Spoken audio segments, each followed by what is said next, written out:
Túlia. Meu boa tarde a todos. Hoje é dia 17 de dezembro de 2013, uma terça-feira. O verbete é o de número 2874, 4 páginas, 48 logias e 11 máximos. O tema, bovinolatria, da especialidade Parasociologia. Quem escreveu o verbete, nosso professor Eduardo Catalano, que está aqui hoje muito bem assessorado pela professora Pilar Alegre, né? O professor Eduardo, ele é graduado em Ciências Sociais, especialista em Metodologias de Ensino Superior, natural do Rio de Janeiro, voluntário da Conscienciologia desde 97 e tenepsista desde fevereiro de 2003. Não, desculpa, 2013, né? Fevereiro de 2013. Então, vamos à definição. A bovinolatria é o idiotismo cultural predominante na Índia, consistindo na adoração irracional praticada por homens e mulheres aos bovinos de modo geral, evidenciando falta de criticidade e discernimento próprios da imaturidade consciencial. O holopensene pessoal da convivialidade, o holopensene cultural coletivo, os mitos, os ritos, a ilogicidade, a demagogia religiosa, a divinologia, a robex, o nivelamento por baixo das multidões, as interprisões grupo-kármicas, a falta da tares, a lacuna de discernimento, a ausência de autopesquisa racional, os arquétipos doentios, a deformação cultural promovida pelas religiões, a falta de higiene consciencial, a falta do pensamento crítico, o politicamente correto impedindo o debate. Os crimes cometidos em nome da cultura, o anacronismo cultural, o condicionamento cultural, o idiotismo grupo-kármico, a incultura, a força do atraso, as repressões, o hinduísmo, a reurbex, a vivência da tares. Autovivência do estado vibracional profilático, a falta do desenvolvimento parapsíquico, a reurbex. No item da argumentologia, o professor Catalano, na página 26, no tópico de castas, ele traz, então, as 5 subdivisões, em ordem hierárquica, né, das castas conforme a religião hindu. Na remissiologia, dos 15 itens, nós destacamos culturologia, idiotismo cultural, resíduo mitológico, retardamento mental coletivo e vício da formação cultural. A bovinolatria evidencia de maneira óbvia e paradoxal o atraso multissecular vivenciado por milhões de consciências imaturas e carentes de reeducação neste planeta hospital-escola. Você, como se posiciona perante os idiotismos culturais? Tais questões afetam, de algum modo, a condição da própria lucidez? Partindo para a mega-análise do professor João Paulo, nós temos atraso, ilogicidade, imaturidade, acriticidade, religiosidade, irracionalidade, subcerebralidade, infanto-pensenidade, condicionamento, tradicionalismo, idiotismo, manipulação, santificação, adoração, irreflexão, mitologia, divinologia, culturologia, antropologia e parasociologia. Eduardo, antes de nós passarmos para as perguntas dos teletertulianos, esse tema é um tema bastante assim polêmico, rico, né, em termos de debate. Conta para a gente qual foi a sua motivação, você na condição de cientista social, né, mas qual foi a sua motivação, em que contexto você quis trazer ao fazer esse verbete? Primeiro, boa tarde a todos e todas. Bem, essa pergunta é muito interessante, porque desde o momento que eu resolvi fazer o verbete, e eu conversava com as pessoas, elas me questionavam, por que esse tema? O que você quer dizer com isso? E eu vi que muita gente não sabia o que era. As pessoas achavam que a santificação era, em alguns casos, você comer a carne da vaca. Coisa que não é o caso, né? Como você leu bem, né? Exatamente o contrário. Exatamente o contrário. Né? Então, eu queria ter um verbete, um tema de verbete, que pudesse ser um idiotismo cultural, que pudesse explicar como que o comportamento funciona, como que ele influencia no comportamento. Mas tem uma história bem interessante que eu vou contar, que foi assim, há mais ou menos uns 10 anos atrás, um pouco mais, um pouco menos que isso, eu estava fazendo na faculdade, eu vim a Foz com alguns amigos, um pessoal, para fazer um curso. Não existia tertúlia nessa época, né? E eu deixei minhas malas no local que eu ia ficar hospedado e fui almoçar num restaurante aqui de Foz. E lá estava o professor Valdo, com algumas pessoas, né? A gente sentou lá com eles, ficou conversando, e eu me servi de comida japonesa, sushi, sashimi, essas coisas. E peguei 2 palitinhos para comer. Só que, assim, meio desastrado, tentando pegar a comida daquele jeito, o Valdo estava na minha frente e comentou assim, olha, Catalano, por que você não usa os talheres? Eu falei, olha, Valdo, essa comida aqui ela tem que ser comida com os palitinhos, porque é desse jeito que eles comem, né? É a tradição.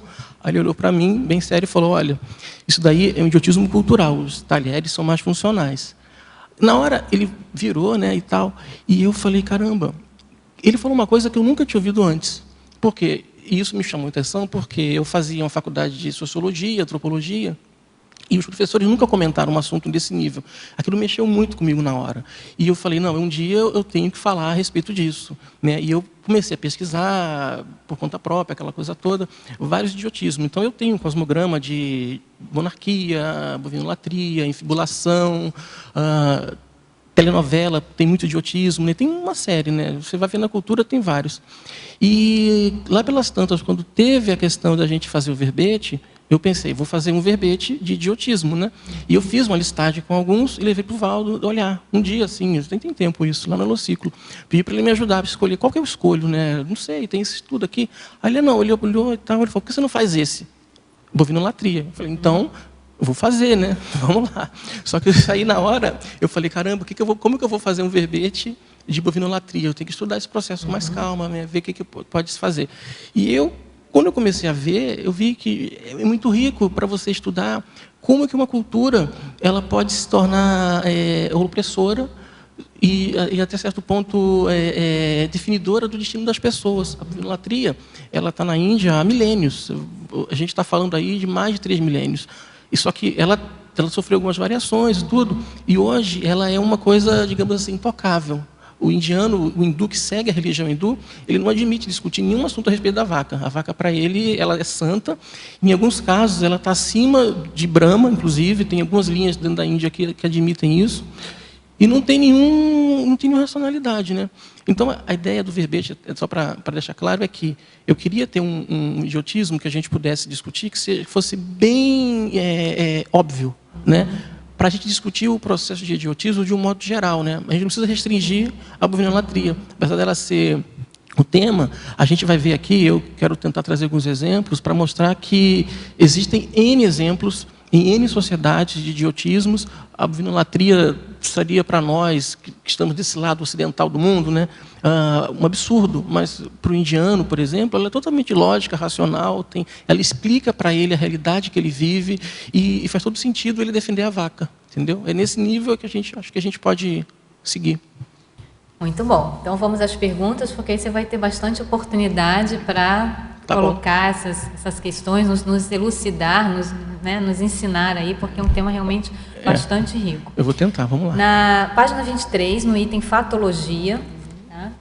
Na segunda linha, então o teletertuliano pergunta: como podemos ajudar na reversão do nivelamento por baixo das multidões, que leva a tantas apriorismoses e idiotismos culturais? Olha, isso é muito sério. A questão do nivelamento por baixo, eu acho que, em grande medida, você vai ter que trabalhar com o processo de educação. Só que existem N níveis de educação que você pode ir. Na Índia, já tem pessoas que criticam a santificação bovina. E, recentemente, inclusive, teve um indiano que escreveu um livro falando a respeito da santificação, criticando. Só que ele está radicado na Inglaterra. E o livro foi banido na Índia, ele não conseguiu entrar, né? Porque a sociedade não admite isso ainda lá, né? Então, assim, eu acho que no processo indiano ainda vai muito tempo. Eu acredito, inclusive, que em algum momento a Reubex vai pegar aquilo ali, porque não é possível que um idiotismo que já tem aí há mais de 3.000 anos, isso que a gente tem de conhecimento, pode ser que tenha mais, ele deve acontecer alguma coisa nesse sentido, eu acho, né? Eu não tenho pretensões de que esse verbete vai chegar nos indianos, acho que aí é demais. Mas, de qualquer maneira, eu penso que isso aqui pode ajudar, em algum momento, as pessoas a refletirem a respeito dos idiotismos, né? Então, se você pegar e tentar focar assim, educação, em primeiro lugar, TARES, e o processo da TARES envolve, às vezes, TACOM também. Então, isso aí eu acho que a gente vai ainda levar um tempo para conseguir melhorar nesse aspecto da bovinolatria, pelo menos. Dos idiotismos culturais como um todo, né? Acho que só o Sim. fato de já estarmos falando, criticando, mostrando a irracionalidade por trás, né, dessas posturas, Isso. vai contribuindo, né? Mas, como você disse, uma tradição de milênios não se muda do dia para a noite. Aos pouquinhos, acho que penso justamente a partir do esclarecimento, do debate, principalmente de falarmos das irracionalidades por trás desse processo, poucos vai se criando massa crítica. Né? Se você for pensar assim, a gente está falando de Reubex, vamos pensar de 1100 para cá, entendeu? Então, a Reubex está começando ainda, né? Esse idiotismo é mais antigo, então a gente sabe que vai um tempo ainda. Mas, né, o trabalho tem para ser feito. A programação da Reubex, né, começou a ser feita lá em 1100, mas a gente sabe que as maiores reurbanizações mesmo foram feitas agora, recente, né, no século passado. Pós-Segunda Guerra Mundial. Pós-Segunda Guerra Mundial. Exatamente. E, segundo o professor Valdo comenta, nós ainda vamos ter, né, vamos receber muitos egressos, não é isso, da baratrosfera. Sim. Por conta justamente da Reubex. Então, possivelmente vai haver uma tendência, digamos assim, de uma piora, né? Mas Exato. Depois, digamos, a tendência é, pelo menos, melhorar. A gente tem que ter isso em mente, né? E ter esse objetivo para a gente contribuir para isso. Na fatologia, Eduardo, ainda na 6ª linha, tá? O teletertuliano pergunta: o que é a etnopsiquiatria? Onde surgiu? Boa pergunta. Acho que eu tinha comentado que eles vão perguntar isso. Bem, a etnopsiquiatria, na verdade, é uma linha da psiquiatria que vai estudar as manifestações da cultura do ponto de vista cultural. Só que ela tem uma abordagem ampla, né? Mas o foco que eu quis chamar aqui a atenção é o quanto que você tem de autismo cultural que tem uma manifestação psiquiátrica e patológica. Então, se você pegar no Kaplan, ou no DSM-4 ou 5 agora, você vai ter lá doenças de base cultural. Aí você tem o coro, tem o vindigo, que é do Peru, tem o síndrome de Jamoque, que é do Sudeste Asiático. Então, aí você vai estudar assim, por que nessas culturas, nessas sociedades, há manifestação desse tipo de patologia? Né? A etnopsiquiatria, ela vai estudar isso. Eu tinha, agora não trouxe aqui, mas eu tenho um livro que fala a respeito e que ele faz uma panorâmica, né? Para tentar falar, olha, no caso, a psiquiatria, ela vai atuar do modo biopsicossocial, né? Então, essa abordagem é uma abordagem mais sociológica, mais social, que é a parte que eu mais gosto, inclusive, né? Entende? Então, se a pessoa se interessa, ela vai ver que N manifestações de autismo tem uma base assim. E também eu quero chamar a atenção que, na minha opinião, isso pode ser controverso, mas a própria bovinolatria, ela tem um pé numa manifestação psiquiátrica patológica, porque, tudo bem, né? O indiano fica feliz, satisfeito, só que aquilo ali é muito forçado, né? E isso é feito a manutenção pela religião, pela classe política, tem uma série de questões, mas na questão psiquiátrica também é importante. Você sabe, né? Um indiano, ele jamais vai ferir uma vaca. Para ele, se acontecer alguma coisa que ele cause a vaca, ele vai achar que ele vai quebrar o ciclo de reencarnações dele, tal do samsara, e ele pode voltar como um ser inferior. Então, se torna uma coisa extremamente, né, obtusa, doentia, isso, né, que é difícil, né? É nesse nível aí. É uma auto-obnubilação, né, Sim. total, né? Agora, Eduardo, na página 24, em efeitologia. A gente vai até pegar o gancho, olha que interessante, nessa sua última fala. Quais são os efeitos da manipulação a partir do culto da vaca? Página 24, efeitologia. Tá, não, tá aqui. É o último efeito. Já achei, tá aqui. Tá? Tá aqui. Quais são os efeitos da manipulação a partir do culto da vaca? São vários efeitos. A sociedade indiana, ela, no caso, é uma sociedade muito atrasada. Inclusive, a classe política reforça isso para manter o status quo dominante lá. Então, se você pegar as áreas rurais da Índia, por exemplo, há muita pobreza, há muita desigualdade, né? O sistema de castas ainda é uma realidade lá. Apesar de já ter uma Constituição que tentou abolir, na prática ainda funciona, né? Então, os casamentos arranjados também funcionam. Uma série de entraves à manifestação da consciência. O culto da vaca, ele é irracional por quê? E ele atravanca por quê? As pessoas não pensam. Elas entram no processo de robotização de tal maneira que aquilo ali para ela é a realidade. Agora você imagina, a pessoa está aqui nessa dimensão, adorando a vaca, ela dessoma, ela vai para o outro lado, adorando a vaca do mesmo jeito. E às vezes ela não vai ter nem lucidez para um despertamento que seja capaz de fazê-la refletir a respeito. Ela volta, possivelmente ela vai voltar para a mesma condição, até ela conseguir redespertar. Então, eu acho que o culto da vaca, o que é mais prejudicial é o processo da robexis. A pessoa se mantém no processo de robotização que pode durar milênios, né? Então, o processo da forma holopensênica também vai ter impacto nesse sentido, né? Então, a pessoa está adorando ali o bicho, está adorando a vaca, e ela vai sempre encontrar aquela realidade para ela, porque aquilo ali para ela é o, digamos, o ambiente, o habitat que ela se sente melhor em função disso. E a vulnerabilidade, a manipulação não só de consciência, mas de consciências também. Sim, né, sim. Quer dizer, a partir do momento que a pessoa ela já tem um sistema de adoração a um bicho, a qualquer coisa, né? Ela tem adoração, um plot pronto para adorar. Ela fica muito mais suscetível, falta o senso de autocrítica dela, ela fica muito mais suscetível a todos os tipos de manipulação. Né? Exatamente. É uma espécie. Pega ali, ó.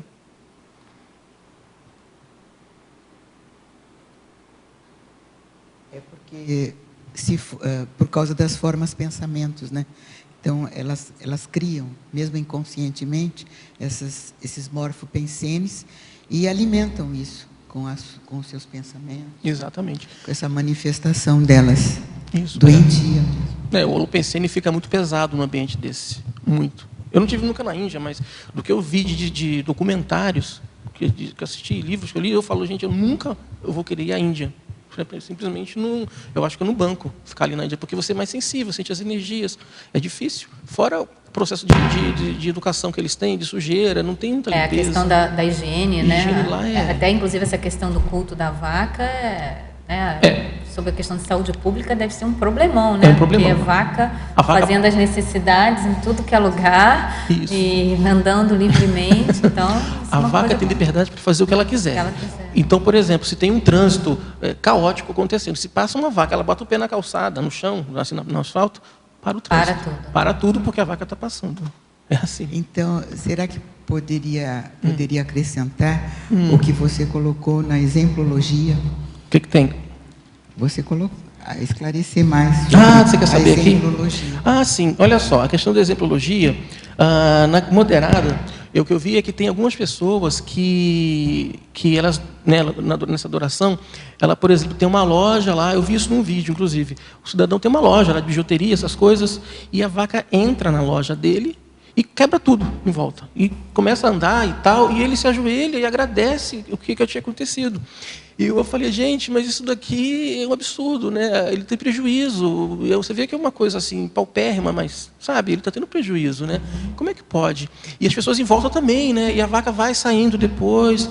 A vaca não está sabendo o que está acontecendo, coitada. Ela está ali, digamos, inocente nessa história. Ela vai embora, né? E tal. Oi?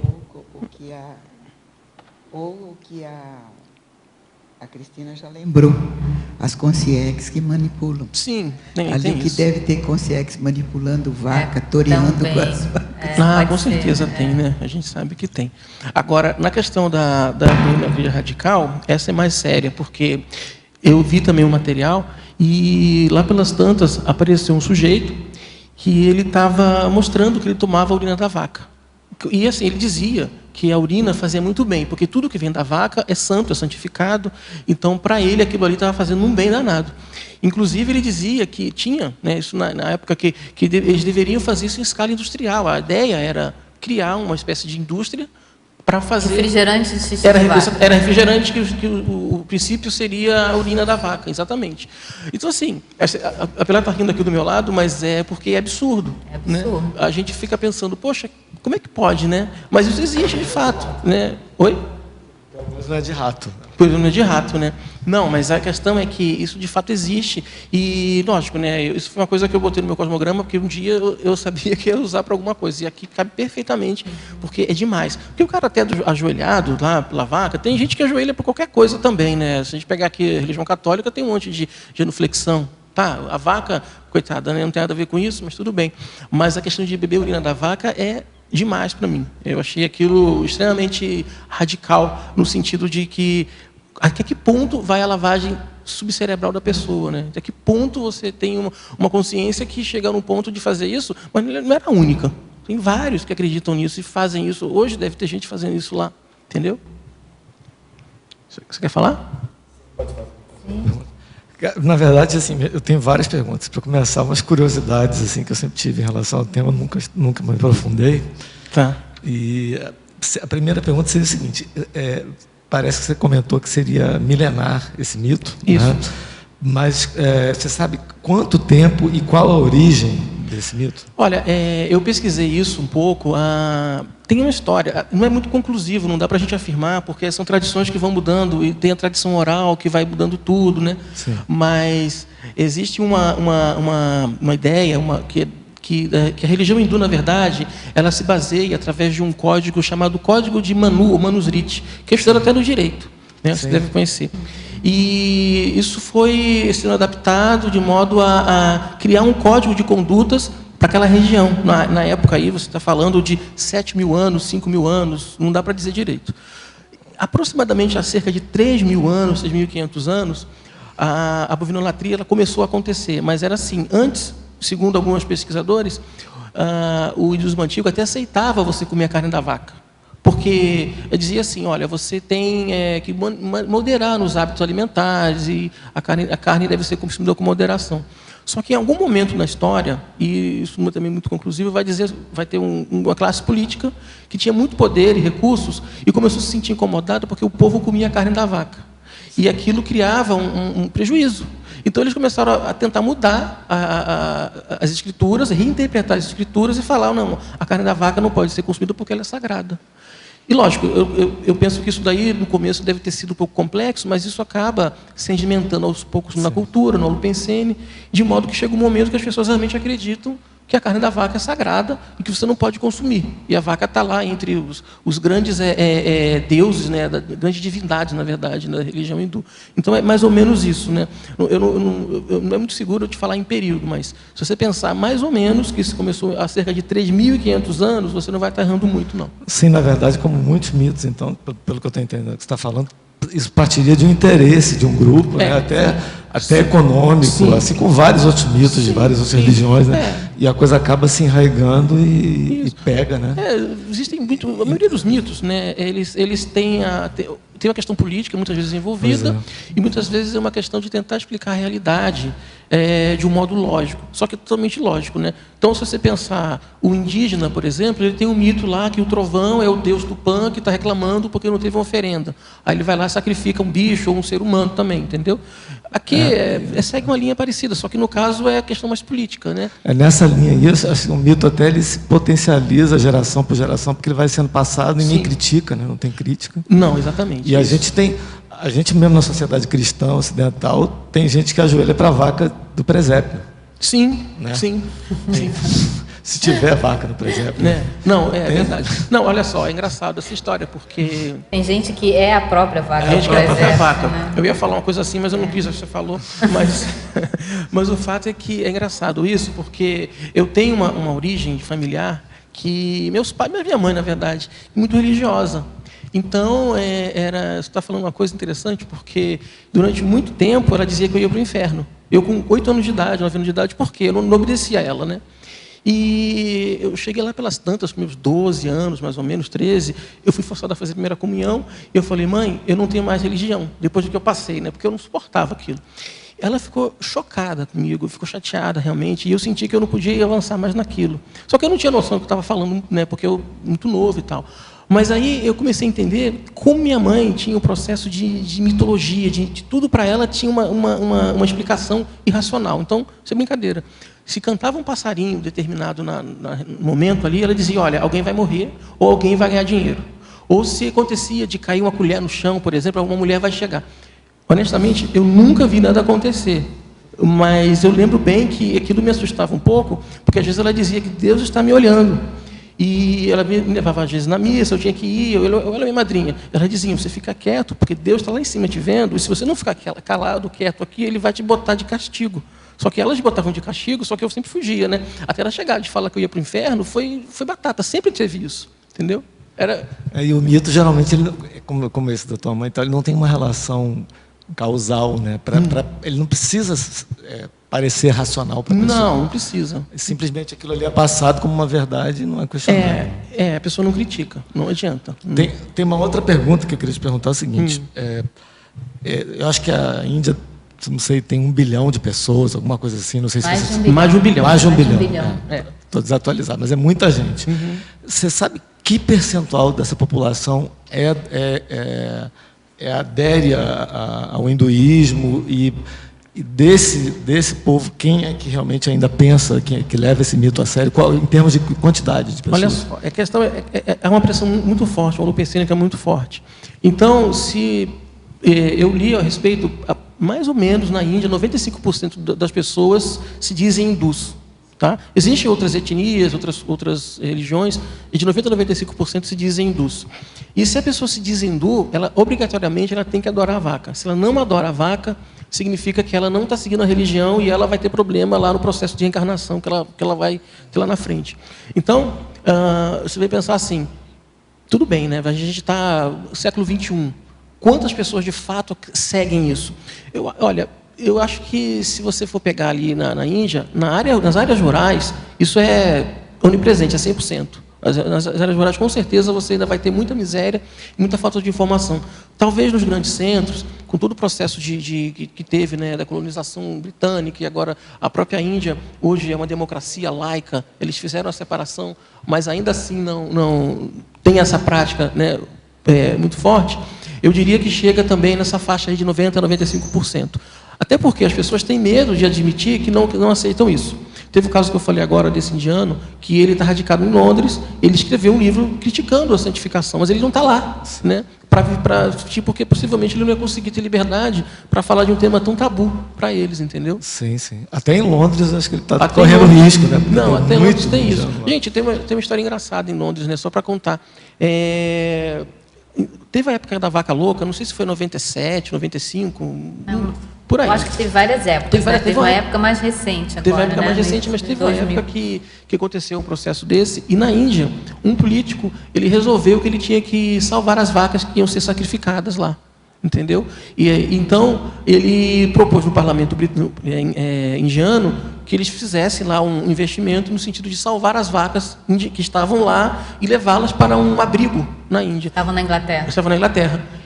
Só que ele não conseguiu porque eles não tinham dinheiro para fazer isso. Viram que era muito caro. E outra coisa, será que os ingleses dariam aquelas vacas? Né? Porque seria um absurdo. Entendeu? Então, assim, se isso chegou no parlamento e foi discutido, é porque há uma demanda, porque, obviamente, esse político ele queria agradar o povo. Ele queria falar, não, olha como eu defendo nossas divindades. Seria uma medida populista, até, porque tem muita aderência ainda lá. Tem muita aderência, e o cara que se você for na Índia, você não vai falar isso, mas o indiano não pode falar que não gosta da vaca, ele vai ser execrado, com certeza.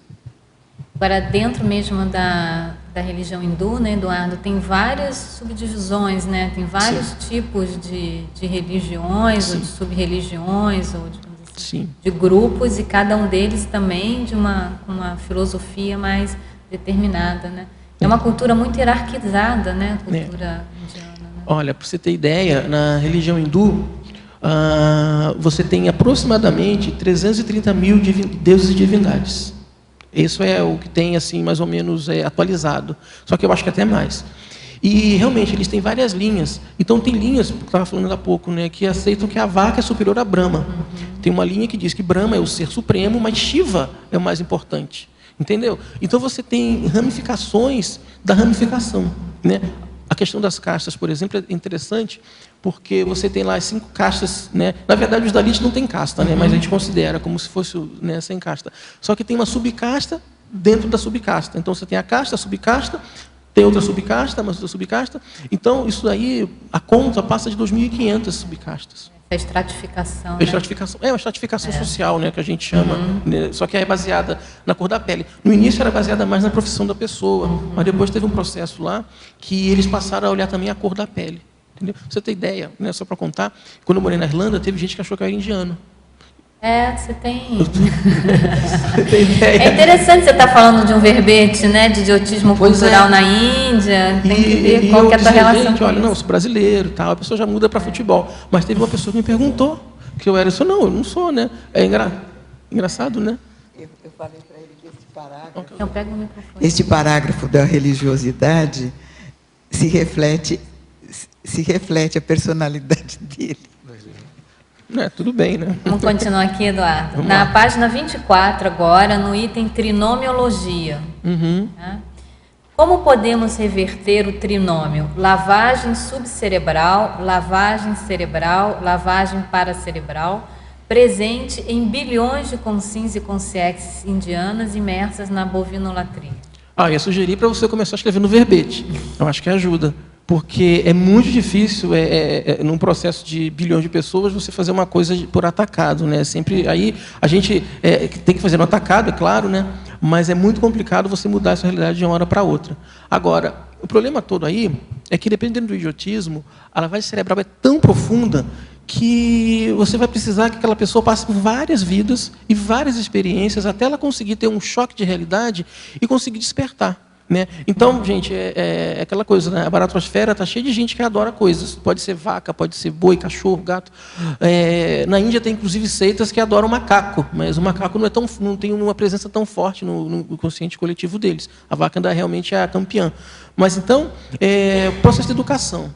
Acho que, se você consegue, se você busca fazer esclarecimento, a maneira que eu vejo que seja mais séria, mais importante, é você trabalhar com o processo de educação, de esclarecimento, de dar exemplo também, né? Vamos dizer, a pessoa que ela está numa condição dessas, ela está lúcida e ela vai ressomar na Índia. Se ela conseguir superar a mesologia que ela tem ali e tudo mais, se ela tiver uma paragenética boa, ela pode dar exemplos. É o caso desse sujeito que eu falei aqui, que escreveu um livro, mas eu sei que tem outras pessoas que acreditam nisso. Eu conheci, na verdade, alguns indianos na Irlanda e tal, e eu vi que eles não tinham esse problema com a carne da vaca. Então, existem pessoas, só que eles não estão na Índia, né? Então, é difícil você falar assim, será que na Índia ele vai seguir? Porque às vezes tem a família que não vai deixar, né? Outra coisa, onde ele vai comprar carne de vaca lá, né? Vamos supor, não existe isso. O McDonald's lá na Índia, ele usa carne de soja, frango, outras coisas, não tem isso. Então, é tudo adaptado para atender também a questão da religião. A demanda, exatamente, a demanda do consumidor. Na página 25, Eduardo, no item masculinologia, o teletertuliano quer saber quem foi e o que fez o sociólogo francês Émile Durkheim. Sim. Olha, o Durkheim, eu tenho um apreço... Deixa eu pegar aqui, para botar na folha lá direitinho. Cadê aqui? Eu botei aqui só um minutinho.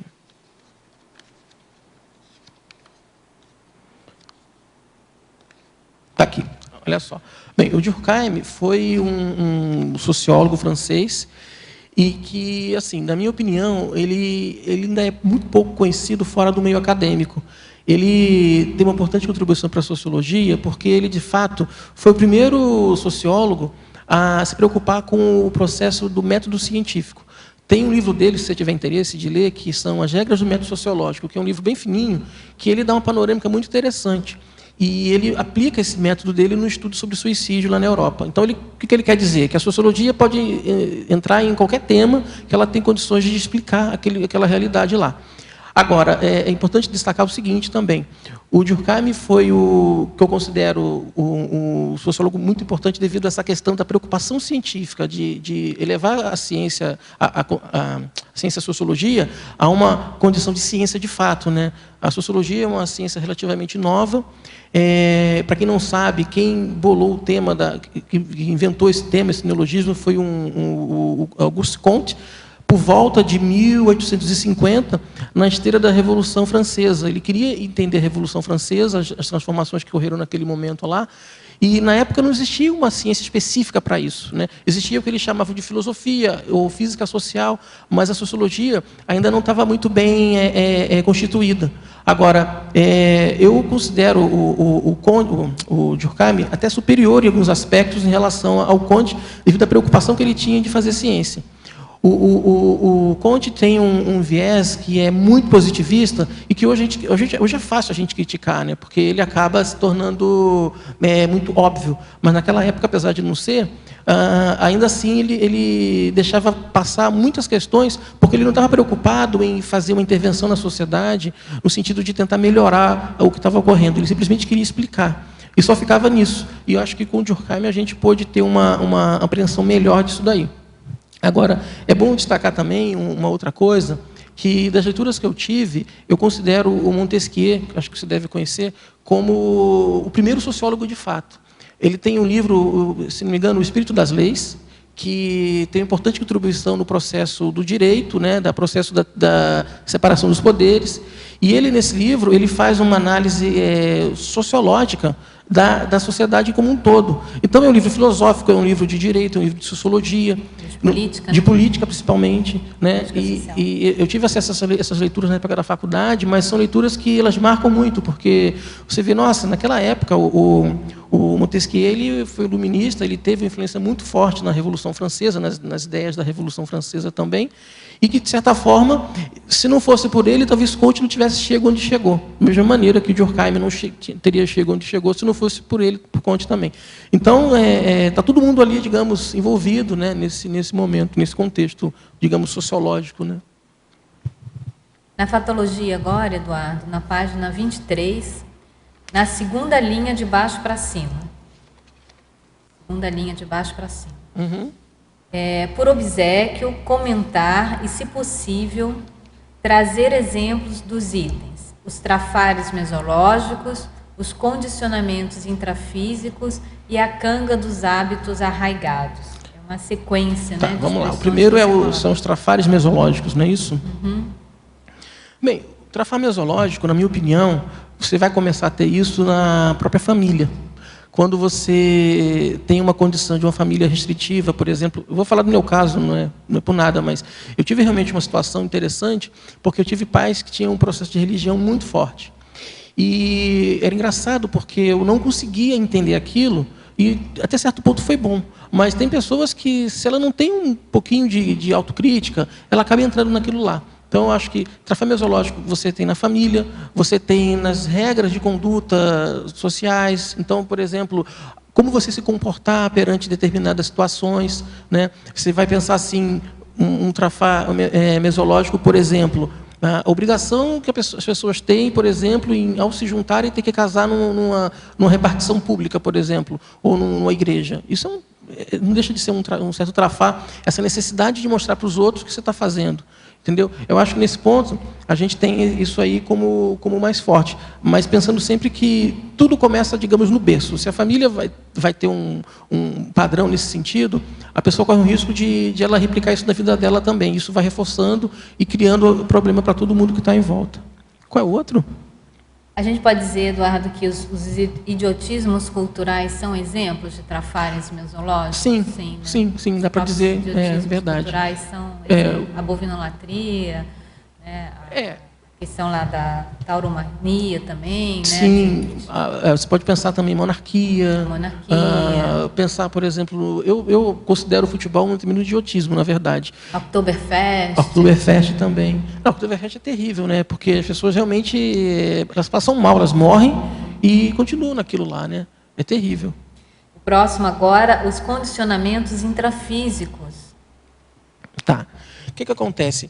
a vida humana, queira ou não, uma tem muitos condicionamentos. Alguns são inevitáveis, você precisa passar por eles. Vamos supor, você vai ter lá uma situação que você precisa atender a família, às vezes no Natal, que você tem lá que dar uma atenção. Você precisa, às vezes, entrar num processo de estudo formal, no qual você não acredita que aquilo seja o mais adequado, mas você precisa atender. Né? Você tem as regras de conduta, de comportamento mesmo. Né?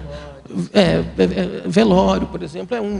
Né? Tem velório. Então, quer dizer, se você for pegar as sociedades, de um modo geral, toda a sociedade vai ter lá os seus condicionamentos e padrões. De modo que o mais sério é você estar atento para não cair nessa. Eu acho que, nesse caso aí, vale a pena a gente sempre refletir quando você tem uma coisa que é imposta para você. Né? Eu acho que, nesse ponto, acho que é por aí. Se quiser falar mais alguma coisa, Cris. Eu acho que você falou bem, né? A pessoa está lúcida, né? Quais os tipos de condicionamentos que a própria vida intrafísica muitas vezes nos impõe. Tem coisas que nós temos que seguir para manter a própria vida intrafísica. Sim. Mas a questão é o quão lúcidos nós estamos para aquilo e qual que é o nosso nível de livre-arbítrio para estar aderindo ou não àquela situação. Em determinadas situações nós temos que aderir mesmo, né? Sim. Em outras, não. Nós temos que combater e falar e chamar a atenção para o que está errado. Né? Não, tem automimeses que não são dispensáveis. Isso. Por exemplo, tomar banho é importante. Comer de vez em quando. Respirar, tudo isso faz parte. Nesse sentido faz parte, a gente tem que entender. Da sobrevivência. E a canga dos hábitos arraigados. Bem, aqui, na verdade, eu quis destacar o processo de automimese que a pessoa vive. Né? Tem até a ver com o outro que a gente acabou de falar. Então, é aquela automimese que a pessoa adquire e que é antievolutivo, vai contra ela, mas ela não consegue abrir mão. Na bovinolatria, você tem isso evidente. Né? Por exemplo, na bovinolatria, o povo pode estar passando fome, pode estar morrendo ali do lado de inanição, mas eles nunca vão matar a vaca para comer. Eu não estou dizendo que eu sou contra matar o animal, mas, em alguns casos, é a realidade. Né? A gente não vai poder fugir disso. Então, e aí essa automimese é muito complicada mesmo. Agora, pior disso é quando você tem um idiotismo, aliás, um condicionamento em que ele é, digamos assim, tão forte que você não pode ir contra ele. Um exemplo que eu pensei é o processo de ditadura. Né? Eu não vi ditadura de fato, né? Mas quem viveu sabe disso. Então, às vezes, você vai ter um toque de recolher numa condição ali de cessamento de liberdade e que não adianta, a pessoa não tem como fugir daquilo, ela vai ter que atender aquilo ali, porque faz parte daquele momento, daquele contexto. Né? Você chama de canga? Eu chamo de canga. É canga porque é um peso, né? É um peso, isso. É uma pressão, né, que a pessoa está sofrendo. Em efeitologia agora, na página 24, poderia comentar e exemplificar os efeitos nocivos dos idiotismos culturais. Bem, é o segundo efeito que você coloca. Os efeitos nocivos do idiotismo cultural. Bem, o que é mais sério no idiotismo, na minha opinião, é que ele atrapalha ou atravanca a livre manifestação da consciência. Então, os potenciais que uma pessoa tem, eles podem ficar obnubilados se a pessoa ela se submete a um idiotismo desses. Eu estou falando da Índia aqui, né, da bovinolatria, mas você pode pensar assim, olha, e aqui no Brasil, o que a gente tem? A gente acabou de comentar alguns agora há pouco, né? Se tem aquela pessoa que assiste novela de 6 da tarde até 10 da noite, por exemplo. Ela está jogando fora a vida dela. Tem aquelas pessoas que discutem sobre os personagens da novela, não é nem a atuação do ator, é realmente a história, como se aquilo fosse uma coisa realmente da realidade dela. Agora, tem gente que, por exemplo, que é fanática com futebol, leva aquilo ao pé da letra de tal maneira que ela não consegue ver outra coisa. Né? Agora, quando a gente vai ter Copa do Mundo, a tendência é isso aumentar muito, né? E aí você vai ver que, poxa, a seleção brasileira, né, de futebol, com tudo que tem direito, você vai ver ali que ela representa a nação brasileira. Agora, se eu falar para você que eu não sou fanático de futebol, ela não me representa. Né? É nesse sentido que eu acho que a gente tem que pegar e pensar que o idiotismo ele faz uma pressão porque ele não faz com que a pessoa pense da maneira adequada. Ele distorce a realidade. Porque o idiotismo, na verdade, o que é? É uma interpretação da realidade. Só que ela é distorcida, ela é ilógica. Ela não consegue, ela não tem, na verdade, um pé numa racionalidade para falar, olha, o que acontece de fato nessa dimensão é desse jeito. Porque ela não está baseada no sistema de raciocínio, está baseada no sistema de crença, no sistema de falta de discernimento, numa tentativa de se entender a realidade. Então, é tudo empírico, né? Nesse ponto. Você vai falar?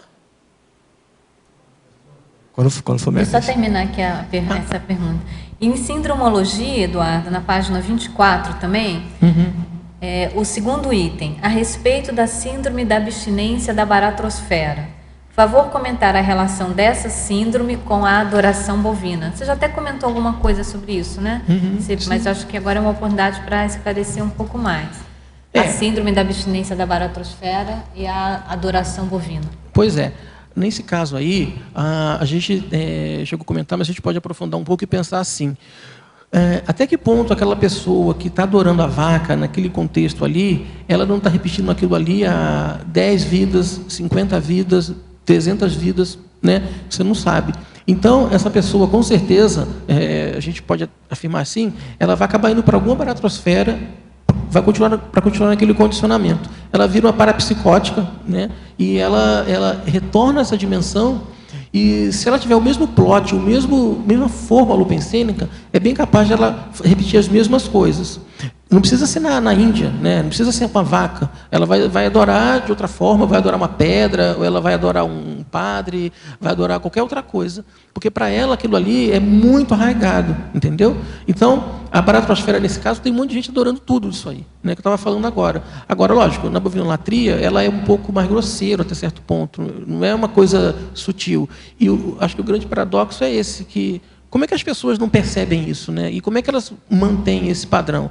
Agora, é o trilho mental que a pessoa está vivendo, e ela não muda depois de uma soma. Ela vai continuar ali até o momento que a gente espera ela consiga despertar. Ou a gente consiga também fazer algum tipo de esclarecimento, né? Então, o processo evolutivo ele ainda é muito lento, né? Nesse ponto, na verdade. Você quer falar? Mais uma pergunta que eu queria saber, eu não vi aqui escrito em lugar nenhum, não sei se também tem alguma relação. Diga. A crença na reencarnação, mais especificamente, acho que a metempsicose. Metempsicose. Que você não precisa necessariamente ter uma escala de subhumano, humano. Isso tem relação direta com... Tem. Na Índia, por exemplo, se um indiano, na verdade, ele acredita que se ele não tiver uma boa vida nessa vida, ele pode voltar como se fosse um animal rastejante, por exemplo. Entendeu? Pode voltar como se fosse um galo, um cachorro, qualquer outra coisa. E é engraçado o seguinte, se ele tiver uma boa vida, pode ser que ele se torne vaca na próxima vida. Porque para ele a vaca seria uma escala de vida, de evolução, entendeu? Ah, sim. Então, quer dizer, o fato dele continuar como ser humano ou ir para um animal inferior, isso dependeria do mérito... Do mérito dele. Ou até chegar na condição de uma vaca. Uma vaca, por exemplo. Exatamente. Na verdade, isso não é presente na cultura indiana, mas tem linhas que acreditam nisso. Sim, algumas linhas acreditam nisso também. Do hinduísmo. Do hinduísmo. É interessante porque o hinduísmo, ele é ao mesmo tempo que ele é politeísta, ele é monoteísta. Não tem uma coisa, digamos assim, clara, né? A religião é isso, né? Ela não tem isso porque ela é um fragmento, uma coxa de retalhos de várias tradições que se denominou chamar hinduísmo, entendeu? Então tem isso daí sim, e é engraçado, né? Você vai falar, poxa, como é que pode, né? Mas a verdade é que as pessoas acreditam nisso, então é aquela história, o cara não pode nunca machucar uma vaca, porque para ele aquilo ali seria um erro imperdoável, entende? Sim, Pode fazer outra... Tá claro. Claro, por favor.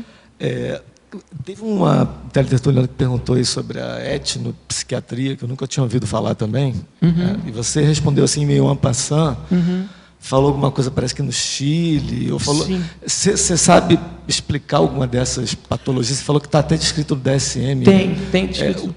Como é que seria isso? Você pode aprofundar? É assim, vamos pensar no síndrome de Amok, por exemplo.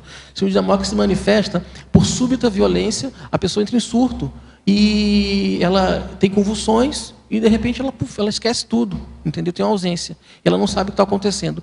Isso foi descrito no DSM e no Kaplan como uma manifestação da cultura, né? A cultura daquele ambiente propicia isso. Agora, eu não posso aprofundar muito porque eu não entrei muito nisso. Mas o que eu sei é isso. Eu sei também que o Vendigo, é um tipo de patologia que ocorre... Como é que é o nome? Fala. Vendigo. Vendigo, na verdade... Vendigo o nome. Isso. Ele é o seguinte, parece que no Peru, em algumas tribos, na verdade, né? E que ali a pessoa, o cidadão, ele vai achar que o vendigo vai tomar conta do corpo dele, ele vai se tornar um monstro. Então, eles têm lá, em determinado período do ano, eles ficam se cuidando para o vendigo não aparecer e não ter uma possessão, né?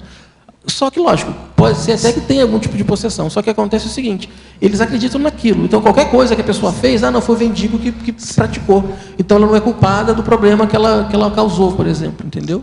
Quer dizer, então existe essa doença classificada psiquiátrica como, assim, sendo não resultante, mas o fator cultural mesológico ajuda a acontecer, predispõe ao acontecimento daquela doença. Obviamente você vai ter um fator bioquímico, talvez. Pois que a gente, por exemplo, numa cidade grande, você às vezes pode estar mais sujeito a um transtorno de ansiedade, síndrome do pânico, por causa do estresse que você vive. Acho que seria alguma coisa desse tipo. Sim, claro. A explicação bioquímica ela é boa para explicar isso, mas segundo essa linha, né, etnopsiquiatria, ela vai dizer que existe também essa manifestação da cultura que vai estar influenciando no comportamento, né? Então, é como se o comportamento fosse moldado, vamos dizer assim, em função dessas crenças, vamos dizer assim, né? Então, lógico, né? Se você for estudar com calma, você vê que tem muita lógica isso, tem muita razão de ser. Entendeu? Vale a pena depois até... Isso está classificado como no DSM? Eu não lembro agora. Eu sei que no DSM, no Kaplan, sabe o Kaplan qual é? Sim. Ele tem lá bem nítido, ele tem, na verdade, um capítulo chamado Síndromes Ligadas à Cultura. Sim. Então, tem várias lá. Na verdade, eu estou falando dessas 3 aqui que eu estou lembrando agora, mas deve ter mais de 15. Não, tá joia. Entendeu? 15 ou 20. Eu nunca vi essa parte, não achei interessante. Vale a pena. Eu tenho um livro de impresso depois, você dá uma olhada, porque vale a pena. Porque realmente é chocante você ver que tem coisas que, poxa, olha a explicação que dão, né? Quer dizer, a gente pode criticar aquilo lá, né? Lógico que a psiquiatria ela é muito limitada, porque ela só está vendo essa dimensão. Então, num processo desse, obviamente, deve ter processo de assédio, processo de disfunção pensêmica. E tem a própria condição da paragenética, né? Então, assim, até que ponto uma paragenética mais, digamos... forte, né? Forte, sob o ponto de vista de uma determinada patologia, já resultante de um processo de lavagem cerebral e paracerebral de muitas vidas, né? Sim. Até que ponto esse nível de paragenética não pode justamente levar a uma deficiência do cérebro genética para que ocorram determinados tipos de doenças. Eu achei interessante mentais essa palavra, porque como é uma combinação de fatores e a cultura e a mesologia são determinantes. Em alguns casos são determinantes. Tem muita gente que vive sob o jugo da cultura. Ela só vai fazer aquilo que esperam que ela faça, né? Então ela não critica. Entende? Então isso acontece. Eu peço a licença para repetir um exemplo dado por você, por favor, do comerciante indiano que se depara com uma vaca no interior da loja. Aí realmente quebra tudo, acontece, enfim. Isso. Uma pessoa um pouco mais esclarecida acharia aquilo um sinônimo de um prejuízo faraônico. Sim. Contudo, eu quero saber se o sistema de crença daquele indivíduo, se o sistema de crença do sujeito, ele pode ser maior que a própria razão dos fatos, que o próprio absurdo dos fatos. Porque eles já trazem um histórico, a vaca passou por ali, quebrou um determinado objeto, e no dia seguinte... o cara repara, deve existir isso, que o número de vendas, pelo sistema de crença, pela fé depositada naquele caso, realmente tenha dado certo. Tenha surtido o efeito, e ele fez uma ligação com a outra. Olha, o sistema de crença dele é maior que a própria razão, naquela mediocridade que ele fica, porque o poder dele consciencial é simplesmente infinito, é absurdo. sim. Mas dentro daquela mediocridade, ele também pode conseguir resultados, não pode? Olha, ele pode, né? A questão aí é delicado, porque a pessoa está naquele momento, naquele contexto, naquela condição, não é por acaso, né? Então, claro, agora, eu acho que a pessoa se coloca ou se submete a uma condição de mediocridade, de modo que ela não vai criticar do jeito que você está falando. Então, assim, o pensamento crítico aí não existe. Ela vai chegar no dia seguinte, vai ver lá o estrago, E eu duvido que ela vá falar que, olha que prejuízo que eu tive, olha que situação, eu vou ter que comprar tudo de novo. Não, ela vai achar que, de fato, foi uma bênção e que ela gostaria que acontecesse de novo, por exemplo. Entendeu? É lógico, pode ser que tenha algum indiano ou algum contexto ali que não vai deixar a vaca se aproximar. Não estou dizendo que todo mundo faça assim. Né? Mas o que eu vi foi isso, o que me chamou a atenção foi que a pessoa agradeceu, ajoelhou e agradeceu a vaca, que olha, que bom que ela veio aqui e ela me abençoou. Foi uma bênção ela ter feito aquilo. Agora, diga. E só mais uma coisinha, pergunta rapidinho. E que a dominação inglesa lá atrás, ela trouxe algum tipo de impacto para essa bovinolatria? E que se gerou algum tipo de impacto, qual foi? Olha, na verdade, os ingleses eles não se intrometeram muito nessas práticas porque era muito enraizado, né? Então, os ingleses dominaram ali a região durante séculos, né? Você tem a questão da guerra se não foi a guerra do sal, foi que o Gandhi teve uma participação muito grande no sentido de tentar reverter isso, e aos poucos a gente, sabendo da história, você sabe que eles acabaram sendo expulsos, né? Enfim, foi feito um acordo. Agora, os ingleses, eles respeitavam isso, que para eles não era um incômodo, né? Agora, eu sei de histórias de ingleses que eles consumiam carne de vaca, e os indianos ficavam indignados, mas eles não podiam fazer nada, né? Então, porque para os ingleses aquilo ali é uma tradição atrasada mesmo, que eles não tinham por que seguir, porque eles não eram da religião hindu, né? Então, é difícil você chegar e falar assim, olha, se teve um grande impacto. Eu diria que o impacto que teve talvez foi os ingleses não se importarem muito com isso, porque não era o foco deles lá, né?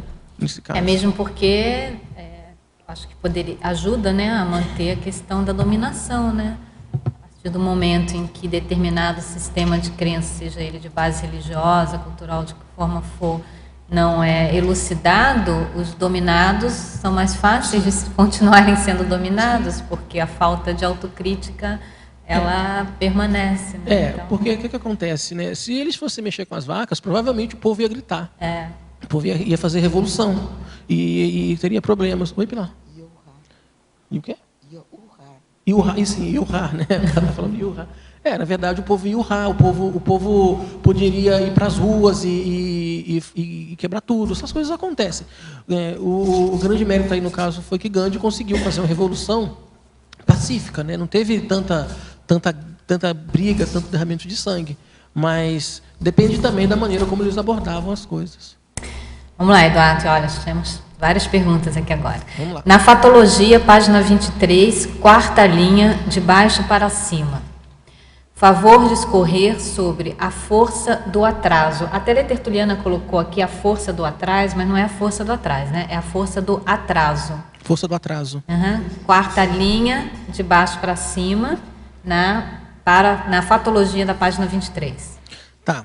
Bem, a força do atraso, gente, é o que a gente está discutindo aqui. O que acontece? Né, pensando nesse ponto que eu coloquei, eu imaginei aqui a gente falar da religião como a maior força de atraso dessa dimensão. Então, se você pensar que a religião, seja hindu, a religião católica, ou qualquer outra religião, né, elas atravancam o avanço científico e tecnológico da humanidade. Agora, quantos milênios a religião existe? Né? Se você pensar na religião católica, vamos botar aí menos de 2.000 anos, né? 2.000 anos, uma coisa assim. Mas a religião hindu, por exemplo, tem mais de 5.000 anos, entendeu? Então, eu acho que assim, a religião ela explica muitos idiotismos e a força de um atraso maior que há nessa dimensão. Eu sei que a gente pode falar que um dia a religião que a gente tem hoje é a mitologia de amanhã, né? Então a gente acha que conforme a humanidade evoluir, conforme as pessoas se esclarecerem, conforme as pessoas conseguirem despertar para outra realidade, realidade multidimensional, isso tudo vai cair. Mas isso é a questão do trabalho que está sendo feito, né? A gente está aí nesse processo, inclusive agora, mexendo com tudo isso aí que a gente está falando. Entendeu? E na argumentologia, na página 25, nesse item religiosidade, Eduardo. Argumentologia, pode falar. Página 25, no item religiosidade, né? Sim. Poderia explanar por que os indivíduos da casta Dalit foram posicionados em condição inferior aos bovinos? Sim. Imagino que o sistema de castas ainda sobrevive na cultura indiana, por uma série de benefícios e ganhos secundários. Além do status, poderia citar outros, ou seja, quais são os benefícios, os ganhos secundários da sobrevivência desse sistema de castas? Sim. O que acontece lá na Índia, para os Dalits serem considerados intocáveis, originalmente havia uma questão relacionada aos trabalhos que as pessoas faziam, trabalhos manuais. Mas, em algum momento na história indiana, eles sofreram uma invasão dos chamados bárbaros arianos, que se integraram na sociedade e tinham a pele mais clara. E eles dominaram o sistema, na época, o sistema político, e começaram a instituir que as castas, elas tinham, na verdade, que ver com relação à cor da pele. Então, hoje, as castas indianas, elas têm uma questão relacionada muito mais à cor da pele da pessoa, né? E lembrando também que dentro de cada casta, acho que eu comentei há pouco, existem várias subcastas, entende? Então você vai ter lá a casta dos brahmanes, e aí vai ter uma subcasta relacionada a essa casta, e a outra casta relacionada àquela outra, de modo que vira uma coisa de louco, né? Você tem um verdadeiro organograma, um labirinto de relações em função disso, no qual as pessoas muitas vezes só se casam com pessoas da mesma casta ou da mesma subcasta. Acontecem casamentos agora, já acontecem alguns casamentos entre castas diferentes, só que é muito raro, né? E nas áreas rurais, o problema de casta ele é ainda muito forte. Nas áreas rurais, na verdade, por mais que você tenha leis que tentem coibir isso, eles não conseguem. Na Índia, né, realmente tem uma constituição de década de 50 que aboliu oficialmente o sistema de castas, e na década de 60 o governo resolveu instituir um sistema de cotas para exatamente ajudar os Dalits, que se tornaram, digamos assim, a raça impura, a escória da sociedade indiana. Então é interessante porque alguns Dalits, hoje em dia, por terem acesso ao sistema de cotas, à universidade, a serviços públicos, ele tem melhor qualidade de vida, financeiramente falando, do que de uma casta superior. Entende? Então, lógico, o governo tentou melhorar a vida dessas pessoas fazendo uma medida política, mas na prática elas ainda são muito preconceituosas, as pessoas são muito preconceituosas lá. Lógico, eu digo que hoje em dia você tem uma flexibilidade melhor, tem uma coisa mais suave, pelo menos nos grandes centros, porque os jovens ainda já conseguem pensar um pouco diferente, mas ainda é muito forte.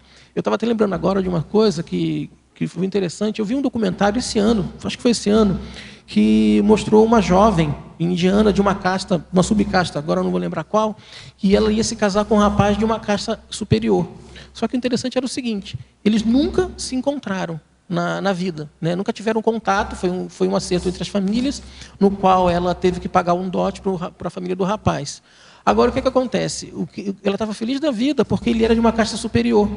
Né? Então ela dizia assim, eu lembro na matéria, ele é da casta X, então isso vai ser bom, eu vou estar do lado de uma pessoa melhor que eu. Quer dizer, é distorcido o negócio, né? Fora que ela também comentou que esperava que ele fosse um homem bonito, né? E isso me chamou muita atenção, porque ela não sabia.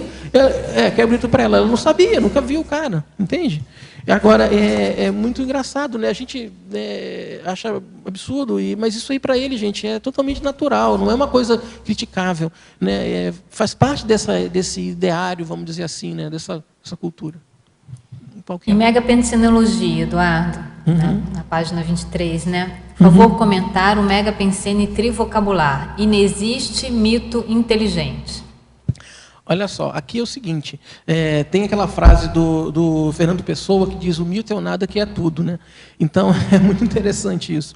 O que acontece? O mito, gente, ele não tem como ser inteligente, porque ele não está baseado em um conhecimento técnico ou científico ou uma experimentação racional. A base, normalmente, dos mitos, ela é ou religiosa, normalmente, ou uma base empírica de uma pessoa que interpretou aquilo e acha que aquilo é daquele jeito.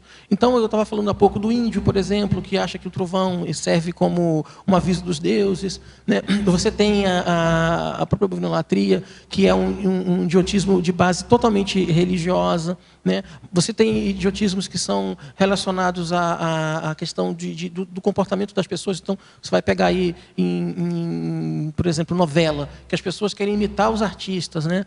Aquilo ali não sei o que você falou agora. Joia Rara, está passando uma novela sobre a Índia. Está passando uma novela sobre a Índia que eu não estou assistindo. Minha televisão não pega esse canal, mas é que eu vi o nome. Olha, eu não sei, eu não vi a novela, mas eu digo assim, as pessoas, elas tentam entender a realidade de uma maneira até, explicar a realidade de uma maneira até racional. Só que, como elas não conseguem preencher todas as lacunas do conhecimento que elas têm a tendência ou a própria intenção, aliás, não intenção, mas a própria, voltam-se, na verdade, para preencher isso de qualquer jeito, entende? Então, o mito, ele só vai cair, ele só vai deixar de existir na hora que a pessoa vê que realmente o que acontece é aquilo, não aquilo outro, né? Agora, gente, aqui no Brasil, a gente tem, na nossa religião católica aqui, né, que é a religião forte, mas predominante, uma série de mitos, né? Por exemplo, o processo de canonização de freiras, por exemplo. Então, vai dizer que a freira fez um milagre, aí tem que fazer o segundo milagre.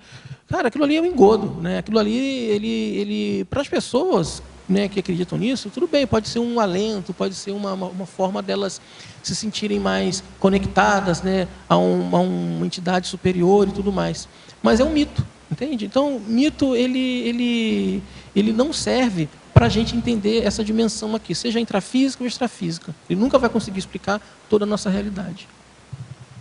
Uma fantasia, né? Uma ilusão, fantasia. né? Ilusão, é o Maia, né? Total. Fantasia. Ninfatologia, Eduardo, na página 23, na 10ª e na 11ª linhas. Favor comentar e exemplificar esses dois itens em relação à bovinolatria. Um deles, o primeiro item é os fatos sociais coercitivos, que está na 10ª linha, se não me engano. Né? Sim. Fatos sociais coercitivos. Esse é o primeiro. Ah, tá, entendi. E o outro é os crimes cometidos em nome da cultura. Bem, os fatos sociais coercitivos, essa ideia, na verdade, é uma ideia de Durkheim, inclusive. Ele, dentre as abordagens que ele propunha, uma que ele dizia, que eu acho muito interessante, é o chamado fato social. E o que é o fato social? O fato social é tudo aquilo que já está pronto, que já existe aqui, né, nessa dimensão, só que ele não falava assim, que você vai ressomar e vai contra a sociedade desse jeito. Mas eu acho que ele chegava perto, porque ele dizia assim, ele falava, olha, o cidadão ele vai nascer em uma família que tem um determinado hábito lá. Pode ser uma família de judeus, por exemplo. Só que ele resolve não seguir aquilo ali. Ele vai sofrer uma pressão da família para seguir. Ou, por exemplo, você vai nascer num país que fala alemão. E você fala, não, eu não quero falar alemão, eu quero falar japonês. Então, só que você não vai conseguir se inserir na sociedade, porque você não tem, vai ter como trocar com aquelas pessoas. Isso são exemplos que o Durkheim usava, né? E eu quis chamar a atenção aqui, para chamar a atenção que o idiotismo, ele é um fato social coercitivo.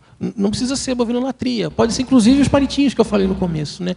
Porque se eu chegasse no restaurante e dissesse assim, olha, eu não tenho habilidade de comer com os palitos, eu quero garfo e faca. De repente, o restaurante vai falar para mim, olha, a gente não usa garfo e faca aqui. Isso seria uma correção, a minha deficiência em comer com os palitos, por exemplo, né?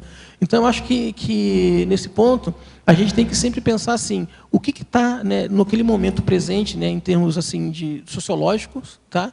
Para você sentir, ou você refletir, melhor dizendo, o que interfere na sua livre manifestação. Se aquilo está te interferindo, se aquilo está fazendo com que você, de alguma forma, perca a lucidez, ou você precise fazer um exercício muito sério no sentido de tentar combater aquilo ali, pode ser que você esteja vivenciando uma condição de um fato social coercitivo. Por exemplo, tem aquela história, né? Eu conto um exemplo familiar. Lá em casa, minha irmã, ela teve que casar muito nova, e ela nem queria. Mas, enfim, aconteceram coisas que a família dizia, não, a mulher tem que casar cedo, porque senão ela fica desonrada. Eu tive essa situação em casa. E ela acabou casando. E ela se separou um pouco tempo depois. Isso é uma coerção, entende? Porque o casamento é uma instituição que é muito valorizada. As pessoas tendem a aceitar aquilo sem criticar.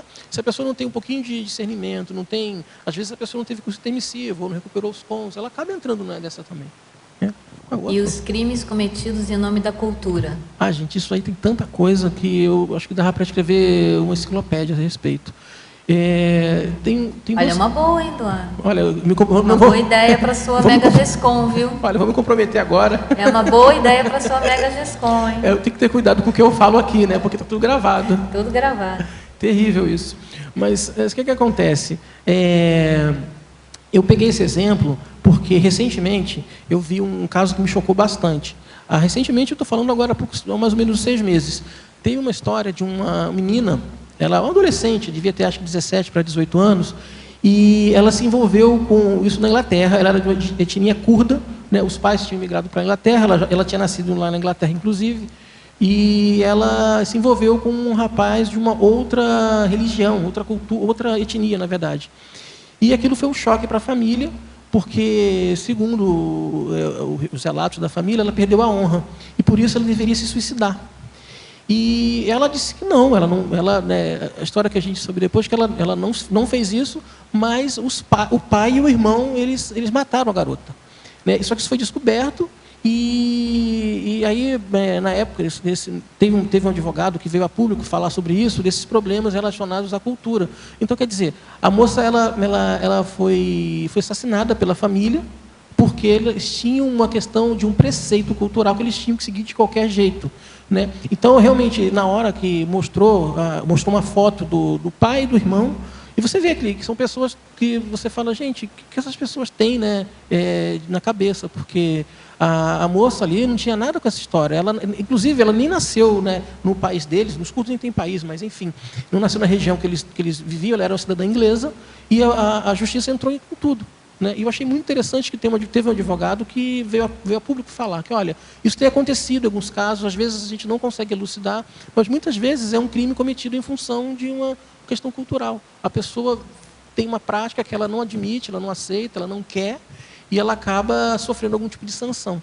Né? Uma outra coisa que vale a pena destacar aqui, que é um tema que eu tenho até um pouco de cosmograma, que eu estava falando no começo, que é o processo da infibulação. E quem tem estômago e disposição, quiser ver como é que é o negócio, tem no Google imagens chocantes da infibulação. Para quem não sabe o que é infibulação, é o processo de circuncisão do clitóris feminino. Então, você tem lá situações que a menina tem 12, 13 anos de idade, ela é pega e eles pegam com uma gilete e fazem lá o processo. O que acontece? A maioria das mulheres tem problema pro resto da vida. Algumas não conseguem urinar direito, não conseguem ter relações sexuais satisfatórias. Algumas, quando vão ter filhos, elas têm dores assim terríveis e tem que costurar tudo de novo, gente. É um negócio muito bizarro. Fora o processo que não tem nenhuma asepsia, né? Não tem nenhuma asepsia. Fora que esse da asepsia talvez não seja dos mais... Gera muitas meninas depois morrem, tem processos de infecção, morrem. Porque é feito sem menor cuidado. Agora, o pior de tudo, que acontece nesse caso aí, é o seguinte: algumas meninas, quando chegam à adolescência, elas querem passar por isso. Porque elas sabem o seguinte: se ela não fizer isso, ela pode ser que ela não consiga se casar. Então, é uma pressão muito forte, né, no sentido de fazer com que a pessoa submeta a um tipo de mutilação. Né? É uma mutilação. Mutilação é a melhor palavra. E agora o que acontece? Realmente tem isso. Né? Tem história, tem uma história da... Se não me engano, o nome é Anna Enchiali, que é uma moça do Sudão, que ela fugiu. Ela sofreu o processo, ela fugiu, chegou a fugir depois porque ela ia se casar, é obrigada e tal, e tudo mais. Ela se radicou na Holanda e depois foi para os Estados Unidos. E ela conta em detalhes o processo, como é que é. Então você fica realmente chocado, porque ela está falando de uma coisa que aconteceu agora, final do século XX, entendeu? Não tem nem 15 anos isso. Quer dizer, é um problema de saúde pública, na verdade, que está acontecendo até hoje, e na Inglaterra acontece muito também, né? Tem acontecido muito na Inglaterra. Eu recentemente vi uma matéria a respeito falando que as autoridades inglesas, os médicos, né, a comunidade médica está alarmada com a quantidade de muçulmanos que praticam essa mutilação nas filhas. Né? Então as meninas chegam lá com sangramento, com problemas sérios, com 10, 12, 13 anos. Parece que assim que elas começam a menstruar, é a hora de se fazer acontecer aquilo ali. Entendeu? Só para completar, tem um filme que fala disso que tu está falando, A Flor do Deserto. Flor do Deserto? Flor do Deserto. Eu vou ver sobre isso, e é verídico. É verídico também, né? Tem muitas histórias. Tem uma modelo também, que é essa mesmo, é dessa modelo então, né? Então tá, porque acho que eu já ouvi falar dela. Da Etiópia, né? Eu acho que essa moça. É muito jovem. Eduardo. Oi, Fabiana, tudo bem? Tudo bom? Diga lá. Por favor, aqui na página 23, em Fatologia, não sei se você já falou ali na quinta linha sobre a cultura funcionando como software. da vida humana. Eu achei Não falei, essa frase interessante. Isso aí, gente, é o seguinte, olha, eu estava um dia estudando esse processo e eu fiquei, poxa vida, precisando do processo de Robex, dessas coisas, e eu falei, poxa, a cultura às vezes é como se fosse um software. Dependendo do programa que a sociedade utiliza, ela vai fazer tais e tais coisas. Algumas são programadas para atravancar, outras para evoluir, né? Então, vamos pensar, democracia é um conceito nosso, da nossa cultura, não seria um software, seria uma parte desse software cultural, vamos dizer assim, que faz com que a gente possa ter uma vida, digamos assim, com mais liberdade. Então, o que acontece aqui? Eu penso aqui que existe um processo também aí de acumulação de conhecimento, né? E que vai fazendo com que esse software ele vá se formando, né? Ele é, vamos dizer assim, ele está sempre sendo acrescido, está sempre sendo atualizado. Boa ideia, atualizado. Você da informática, você me ajuda. E aí eu pensei nessa analogia que o idiotismo cultural seria o bug, seria a falha no sistema, porque ele seria o que faz o software travar, que faz com que o software não funcione direito. Agora, o que acontece, né? Todo mundo vive em sociedade, aqui a gente vive em sociedade e precisa de um software, né, digamos assim, que é compartilhado, né, que são essas regras que a gente tem de sistema operacional de relacionamentos entre os pares, né. E aí você imagina, se você não tem um software que faça essa função, você vai ter só os instintos. Aí, só para complementar, você pode pensar assim, né? Tem uma ideia muito interessante que eu acho que o Roberto da Mata traz para a gente, que é a relação à sociedade das abelhas. Que as abelhas, elas vivem numa sociedade totalmente hierarquizada e organizada. Elas têm lá a abelha rainha, o zangão, as operárias. Eles fazem tudo para acontecer para fazer funcionar aquela sociedade, só que eles não têm cultura, entendeu? Então, assim, é tudo instinto. A gente, felizmente, tem o processo da cultura que faz com que a gente possa nos relacionar e criar uma realidade melhor, né? Eu achei essa analogia muito boa. Eu fiquei pensando também, você falou agora há pouco das novelas. E fiquei pensando nos heróis. Os heróis americanos, os heróis das novelas, eles hoje vêm envoltos numa psicosfera de beleza. Então, as pessoas, elas capricham. Você tem, inclusive, arquitetos de cenários, né, que são as pessoas especializadas. Os arquitetos formam para fazer belíssimos cenários de novela. E a beleza, então, ela fica por cima de toda a canalice, digamos assim. Sim. Então, você vê que hoje em dia ficou tão banalizado e as pessoas elas acabam valorizando, dando inclusive força para o charlata, para o cara que é um ótimo manipulador, porque ele vem envolto numa psicosfera de beleza. Então, aí acho que piora mais algo que já é bastante patológico, né? Você faz a santificação do vilão, né? Isso. A santificação da baratrosfera, porque, né, assim, eu realmente não acompanho novela, mas às vezes a gente vê, às vezes nos Facebooks da vida, alguns comentários, você fala, gente, esse cara aqui está muito famoso, né? E é porque ele falou uma coisa que, assim, é um absurdo, né? Que qualquer pessoa vai falar, olha, por que acontece isso? Porque é questão de crise de valores, né? A gente tem hoje uma sociedade que queira ou não, é muito dinâmica, que está querendo sempre coisa nova, que está sempre buscando algo que seja diferente, inusitado. E às vezes aquilo ali é o que as pessoas querem. Agora, eu acho aí, não posso afirmar com toda certeza, que tem muita cosel nesse processo que valoriza isso demais. Porque o cara se vê ali. Né? Olha, ele é manipulador e está se dando bem, eu vou me dar bem também, porque eu quero ser igual a ele. E aí o cara às vezes é bonito, ele é rico, ele tem uma lábia muito boa. Tem seus jatos particulares, helicópteros particulares. Às vezes o cara está cercado de dinheiro, de mulheres, de todos os tipos de estímulos que a sociedade valoriza. Mas é uma mitologia isso, né? A mídia televisiva tem a sua função cultural, né? Total. A questão é saber qual que é o nosso nível de abordagem crítica com relação às informações que são veiculadas pela mídia televisiva ou por qualquer mídia, né? Também. Porque tem o seu papel cultural. Às vezes, por exemplo, teve uma última novela, eu também não assisti, mas que denunciava a questão do tráfico de mulheres, da condição da prostituição internacional, e que são fatos muito reais, muito correntes. Então, ela pode ter esse papel justamente de esclarecer e levantar alguns pontos, mas tem também muita bobagem, né? Muita fantasia, né? Muito drama, não é isso?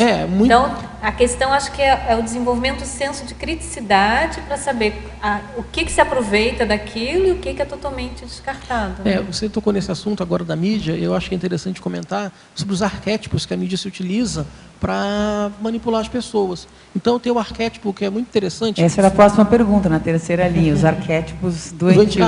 Então eu já vou entrar na onda. Né? Não, essa ideia do Jung que falava muito da questão dos arquétipos, né? O arquétipo seria uma representação psíquica de uma ideia que está no inconsciente coletivo, né? Essa é a ideia do Jung. E isso é um reforçador da santificação bovina, porque no ideário hindu, a vaca ela é sagrada e isso é inquestionável, mas isso está de tal maneira enraizado que é o que ele chama de inconsciente. São os arquétipos, no caso é um arquétipo doentio. Né? E eu queria chamar a atenção porque a questão agora desse arquétipo se desdobra em várias linhas. Né? A questão agora da mídia, por exemplo, ela é muito séria, porque exatamente, final de ano, você vai ver que todos os bancos fazem uma propaganda falando a respeito, né, do ano que está passando, do ano que está vindo, e sempre tem aquele arquétipo da felicidade, que, ou seja, ele vende a ideia que aparece sempre uma família muito feliz, com um cachorrinho, um filhinho perfeito, um marido sarado. Os caras nunca são carecas, diga-se de passagem. Isso é um preconceito, porque isso é lá do pessoal, isso é terrível. Não, é sério, qual o problema o cara ser careca? Não tem. Entendeu? Uma vez eu conversei com o Loche a respeito disso, eu estava falando, porque não tem nesses comerciais um cara careca, sempre um cara cabeludo, sarado, sabe, sem barriga, a mulher é perfeita, ela acorda já maquiada, mas eles vendem essa ideia. Podia ter cota para os carecas nos comerciais. Tem que cortar para os carecas? Cota. Vou fazer cota para os carecas. Cota para os carecas. Mas a verdade é que isso acontece e é um arquétipo da felicidade, né? O arquétipo do amor perfeito. Então a pessoa acredita naquilo ali e aquilo vai entrando num processo de inconsciente que às vezes ela nem está raciocinando, mas ela Urocard, tipo isso. Quer dizer, a pessoa acaba assimilando valores que ela nem criticou. Né? O cartão de crédito é uma felicidade infinita, né? Só que quando chega a fatura, a pessoa vai ver o que é felicidade. Né? Mas a pessoa nem criticou, ela nem parou para pensar, será que eu acredito nisso mesmo? Será que aquilo ali realmente é um valor importante? Será que faz sentido? Será que tem lógica? Né? Nesse ponto. Então vamos caminhar aqui, Eduardo. Na página 24, no item Crescendologia, favor explanar a respeito do crescendo, fé, dogma. Sim, a questão da fé. O que sustenta a fé? Né? Em grande medida são os dogmas que são as verdades inverificáveis. Realmente aí eu estou me referindo à religião católica, que eu tive mais contato. Então, a pessoa ela vai dizer assim, eu tenho fé porque está escrito na Bíblia. Ou eu tenho fé porque o padre, o pastor, ou qualquer guru lá que ela tenha, falou. Ou porque foi revelado para alguém e ela acha que aquilo ali é a única verdade que existe. Então, a fé, gente, é um troço, até certo ponto, eu acho que a fé é uma coisa maquiavélica. Porque a pessoa, às vezes, ela é submetida a uma lavagem cerebral tão grande que ela não raciocina. Né? E aí ela vai ter vários fatos que ao redor, que são os dogmas, que vão, de uma certa forma, justificar e reforçar aquele tipo de linha de pensamento, por exemplo. Pegando então até o seu gancho aí, falando da questão da religiosidade, em maniologia, por gentileza, explicar sobre a agiomania. A agiomania é a mania ou adoração aos santos. Né? Isso é muito comum na religião católica. Tanto a agiomania como a bovinolatria, elas têm uma grande similaridade, que ambas estão fazendo adoração a algo ou a alguém. No caso, a diferença básica aqui é que na agiomania você está fazendo adoração a um santo, né? a um suposto santo que foi, na verdade, muitas vezes escolhido por um papa por uma questão política ou, enfim, algum interesse. E no caso da bovinolatria, né, como a gente já falou, é o processo da adoração da vaca. Eu, honestamente, pode falar, Pilar. Só que um está vivo, o outro é uma estátua. Pode ser. O outro é uma estátua, o outro é uma consciência, que às vezes nem está mais ali, não está mais nem, né, naquele contexto. Mas as pessoas fazem isso. Né? E na mitologia, último item, pode explanar sobre o mito do relativismo cultural? Essa é uma parte que me toca bastante. Vamos lá. Porque é o seguinte, durante a minha formação, Eu tive alguns professores excelentes, né, que, de fato, não posso negar que eles foram importantes. Só que havia sempre um viés a respeito do viés cultural, a respeito do relativismo cultural. E o que é o relativismo cultural, em linhas gerais? Ele vai dizer, que de modo simples, que nenhuma cultura é melhor ou pior que outra. As culturas, elas são diferentes, elas são culturas que alguns dizem até se complementam, mas elas não dá para você falar que uma cultura indiana que não tenha alfabeto, seja letrada, seja pior que uma cultura ocidental, com todos os avanços tecnológicos e científicos. Essa é uma visão do relativismo cultural. Senão você vai ter 90% dos antropólogos que existem no planeta Terra seguem essa linha, que foi proposta, na verdade, há pouco mais de um século pelo Franz Boas, que é um antropólogo americano, que desmistificou, na verdade, uma ideologia que havia antes, que exatamente era o oposto, que era o relativismo, o antirrelativismo, que significava, em linhas gerais, o quê? Que existiam sociedades que eram melhores do que outras. Só que isso dava muita margem a preconceitos, a problemas relacionados à subjugação de uma sociedade sobre outra também. Agora, o que é o problema do mito do relativismo cultural? É que, se você for a ferro e fogo nisso, você tem um risco tremendo de chancelar práticas que são anacrônicas, que são ultrapassadas. Por exemplo, a infibulação. Dentro de um viés desse aqui, você pode falar assim, não, se é tudo relativo, então não tem nada demais a menina, sei lá, sofreu mutilação genital. Ou, por exemplo, ela ser morta pela família porque ela se envolveu com uma pessoa de outra etnia. Né? Tem um exemplo interessante aqui que aconteceu no Brasil, e não tem muito tempo, que me chamou muita atenção, que tem uma tribo, se não me engano, no Pará, que tinha uma menina que estava com um problema de saúde. Na verdade, parece que ela era autista, não ficou muito claro isso. E um agente da FUNAI resolveu, ela ia ser sacrificada em função dessa deficiência que ela tinha. E um agente da FUNAI sequestrou a garota, a menina, e levou lá para a cidade. E o que aconteceu? Os índios foram atrás para tentar pegar, não conseguiram, reclamaram, foi feito, eles tentaram de todas as formas, porque para eles era uma questão da cultura deles, uma questão de honra, fazer aquele ato, porque aquela criança significava que a sociedade deles não era tão boa quanto eles achavam e tal. Eu não sei exatamente qual foi a motivação exatamente do processo ali dos índios. Mas o que eu vi, que me chamou muito a atenção e me chocou bastante, é que teve um antropólogo de uma universidade federal que falou, não, os índios estão corretos, que para eles é muito sério essa questão de manter as tradições. Então, se para o índio faz sentido matar aquela criança porque ela é deficiente, a gente não pode se meter, o homem branco não pode se intrometer. Eu não lembro agora, a faculdade, eu tenho isso em casa, posso ver, mas aquilo me chocou. Eu falei, poxa, quer dizer, o cara é um assassino, é um cúmplice. Se matar essa menina aqui. Só que os índios não têm acesso a nenhum tipo de informação, né? Então, às vezes, você tem que até dar um desconto. Mas um caso daquele ali, nesse caso aí, o cara foi muito incisivo no relativismo cultural, né? Porque ele foi falando, não, é tudo relativo, então a gente tem que relativizar tudo. Poxa, mas não dá, né? Nesse caso ali, é indefensável isso. Logicamente, né? O direito à vida, o direito fundamental, sobrepõe muito a qualquer coisa. Mas a menina sobrepõe a qualquer cultura. A menina seria sacrificada se a pessoa não tivesse se intrometido. Entendeu? É o mesmo que a pena de morte. Né? É o mesmo que a pena de morte. Sim, com certeza. Na página 23, Eduardo, Enfatologia na primeira linha, você pode abordar a demagogia religiosa? Ah, sim. E depois que você abordar a demagogia religiosa, na sequência, você pode expandir e comentar a respeito das comunidades extrafísicas religiosas? Bem, vamos lá, então vamos tentar aqui.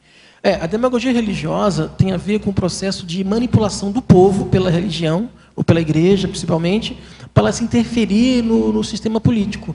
Então, muitas vezes, os papas, isso é histórico, eles se aliam ao poder dominante para ele ter também acesso ao poder. Mas, muitas vezes, esse poder pode não ser o que ele quer. Então, o que eles fazem? Eles começam a criar situações, começam a abordar os assuntos no sentido de fazer com que o povo fique contra o poder que está constituído. Isso é demagogia religiosa, porque ele não está defendendo o povo, ele está defendendo os interesses deles, no sentido de que ele quer ter o poder. Né? Hoje, Hoje, felizmente, nós temos um Estado laico e tudo mais, mas ainda há muita interferência dos processos religiosos no poder, né? Lá no STF, se você for olhar, tem um crucifixo na parede. Aquilo ali, gente, é um absurdo, uma coisa... não sei nem o que falar, né? Você é do direito, você pode até me ajudar. Porque indefensável. Se eu sou da Umbanda, do Candomblé, do Espiritismo, eu quero meu símbolo lá também. Por que vai ser o símbolo da religião católica? Eu acho aquilo ali uma afronta. Só que as pessoas não pensam nisso. Elas acabam, né, deixando para lá. É engraçado, as pessoas olham aquilo lá sem nenhuma criticidade.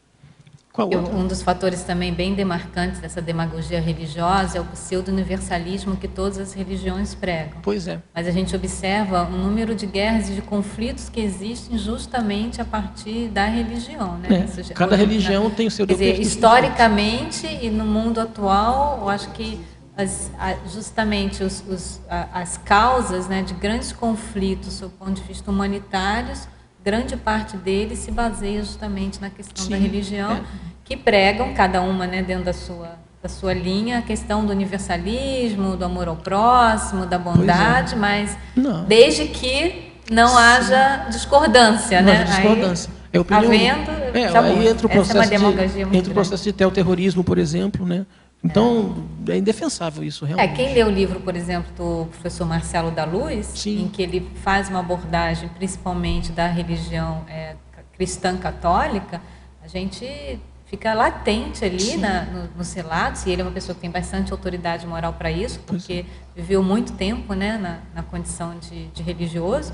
A gente observa o peso da demagogia, principalmente ali dentro da religião. É verdade. E essas comunidades extrafísicas religiosas, Eduardo, que o teletertuliano está perguntando aqui? Olha, eu acho que essas comunidades que ele está referindo aí, em grande medida, são comunidades que estão num nível de atraso evolutivo muito grande.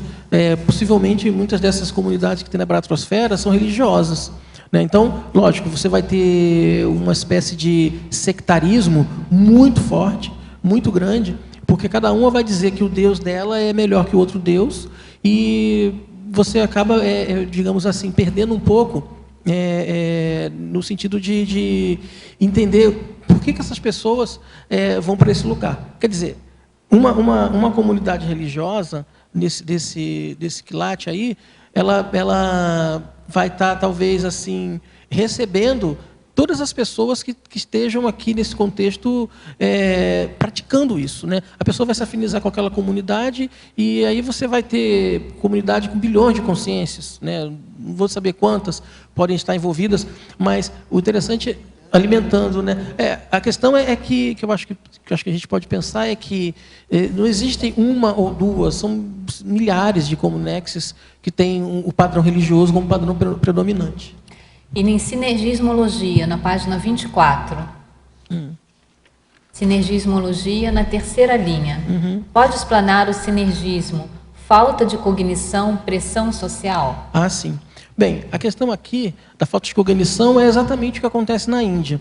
Na Índia, o problema todo, em grande medida, é devido à falta de conhecimento, à falta de um background cultural mais evoluído, falta de um background educacional, porque aí as pessoas elas não conseguem criticar. Aí, então, o que acontece? Elas não têm ali argumentos, vamos dizer assim, ou subsídios, para refutar o que vem da mesologia. Aí, mesologia, nesse caso, você vai entender como a pressão social. A pressão social, ela exerce realmente uma influência muito grande, principalmente em ambientes onde você não tem o acesso acesso à informação, né? Acesso a outras formas de se pensar, outras formas de você se relacionar com os outros. Então, às vezes, ali você tem uma condição em que a pessoa só conhece um jeito de funcionar, né? A pressão da mesologia, a pressão social, né? O próprio Zeitgeist, tudo conjumina para ela se tornar, digamos, vaca de presépio, como o Luciano estava falando, né? Nesse sentido aí. E na trinomiologia, no final da segunda linha, também na página 24, no item trinomiologia, relate a respeito do trinômio patológico, preconceituações, superstições, estigmatizações. Vamos lá, preconceituações, deixa eu pegar aqui, peraí, que eu botei aqui. Que é o seguinte, eu chamei a questão no caso da Índia, em relação ao problema do preconceito com relação às castas. Né? O que acontece? O sistema de castas ele é um sistema racista, preconceituoso, né? De modo que as pessoas, às vezes, elas têm uma condição ali que é totalmente difícil, indefensável mesmo. Agora, está baseado, em grande medida, no processo das superstições que eles têm, que eles fazem manutenção. E isso é o que vai gerar estigmatizações. Então, por exemplo, um indivíduo da casta da elite, ele é estigmatizado na sociedade. Ele não pode trabalhar em diversos contextos, ele não pode frequentar diversos ambientes, ele não pode sequer se comunicar com alguns tipos de pessoas de determinadas castas. Um indivíduo da casta da elite, ele não pode se dirigir a um indivíduo da casta dos Vaxias, por exemplo, ou dos Brahmas lá, porque aquilo ali seria uma afronta. Então, ele vive numa condição de subserviência mesmo, né? Lógico, já mudou muita coisa, como eu falei há pouco, mas ainda é muito forte. E esse problema aqui na Índia, ele é muito sério ainda, porque nas áreas rurais você tem isso assim escancarado, não há nenhum tipo de reserva a respeito. E as pessoas elas vivem nessas estratificações sociais, e essas estratificações sociais não permitem uma ascensão, uma mobilidade social, né? É. Uma vez nascido na casta da elite, sempre na casta da elite. É. Ele pode jogar... Sabe aquele filme, Quem Quer Ficar Milionário? Você deve assistiu, né? O menino lá é da casta da elite. Só que ele, por N razões, eu acho que ele era analfabeto, mas ele sabia tudo o que acontecia, pelas coincidências do filme, pela história, porque ele vivenciou aquilo lá, porque ele não tinha acesso a nada, né? Só que ele chegou a trabalhar em alguns locais, você vê que ali mostra que ele já interage com algumas pessoas, ele consegue frequentar, porque seria, do ponto de vista legal, incorreto, juridicamente incorreto, mas as pessoas, como no Brasil, né? A pessoa fala, o Brasil não tem preconceito, o Brasil tem muito preconceito, tem muito racismo, só que na Índia é mais escancarado, aqui o povo camufla mais um pouquinho. Uma questão que eu falo, sabe, Eduardo, é que não existe lei à prova de natureza humana, de consciência. Não existe lei à prova de consciência. Então, por melhor que sejam as leis, né, é a consciência que determina da maneira como é que ela vai ser utilizada. Isso. Olha, tem um comentário aqui de um teletertuliano. Caro professor Eduardo Catalano, poderia fazer um paralelo entre esses 3 tipos de idiotismos culturais relacionados à vaca? O idiotismo cultural da bovinolatria indiana, as touradas na Espanha e em outros países, e o churrasco em várias partes do Brasil e do mundo. Que pergunta boa, hein? Nosso amigo gaúcho. Olha, eu acho que existe aí uma questão complexa que tem a ver com o processo até de interprisão, grupo kármica. Por quê? Eu fico pensando, até que ponto nós, enquanto aqui seres humanos, lúcidos, racionais, a gente vai continuar matando os animais para se alimentar deles. Agora, eu acho o seguinte, a bovinolatria é um processo irracional, você não está sacrificando o animal, né? No caso da tourada, você está sacrificando, você está fazendo do animal ali um objeto, vamos dizer assim, para satisfazer as pessoas, né? Enfim. E isso é condenável, inclusive, eu acho que na Espanha já tem muitos movimentos a respeito, né? No sentido de coibir. Apesar de já ser um processo muito forte, enraizado na cultura deles, então a gente sabe que isso é complexo. Agora, quando você entra com o churrasco, meu caro, eu vou te falar o seguinte, se você é gaúcho, talvez você goste muito do teu churrasco. Eu acho que a gente tem que ter discernimento para decidir o que vai fazer. Nesse momento evolutivo, nessa atual conjuntura, vamos dizer assim, é muito difícil, talvez, a pessoa se tornar vegetariana. Não só por hábitos que ela tem arraigados, mas pela própria mesologia, pelo próprio processo dela de saúde, né? Então, acho que a gente tem que ter lucidez para saber que, em algum momento, a gente tem que dar um jeito nisso. Eu acho que pesa muito na nossa ficha se a gente conseguir mudar a nossa dieta, sim. Eu tenho pretensões de um dia que eu chegar nesse ponto. Uma dieta frutariana, uma dieta que você não precise matar um outro indivíduo, uma outra pessoa, outro ser, no caso ali, que é o boi, né? Mas não pode ser só o boi, pode ser o carneiro, pode ser o frango, pode ser qualquer tipo, porco. Tem uma série de animais que são sacrificados todos os dias para alimentar a humanidade. Mas, agora também, por outro lado, você não pode deixar de alimentar os seres humanos, né? Então, é uma balança complexa, difícil, que vale a pena se estudar com mais calma. Você quer falar, Pilar? Agora eu só ia dizer que, às vezes, não é o porco, é o leitão. Tá só bom. Muda de nome. Mas agora foi recente, a semana passada, no velório do como é que se chama esse do Mandela. Então, ele foi opção dele que fosse feito na região onde ele nasceu e onde eles têm uma tradição no cerimonial de sacrifício. Sim. Então, eles mataram o boi, mas só que eles iam usar o boi assim como alimento. Como alimento. Eu acho que assim, é menos mal, né? Você também não pode deixar, no caso ali, alimentar as pessoas. Questão de sobrevivência, né? É difícil. Ali, aí é um processo assim, de defender o gastrosoma.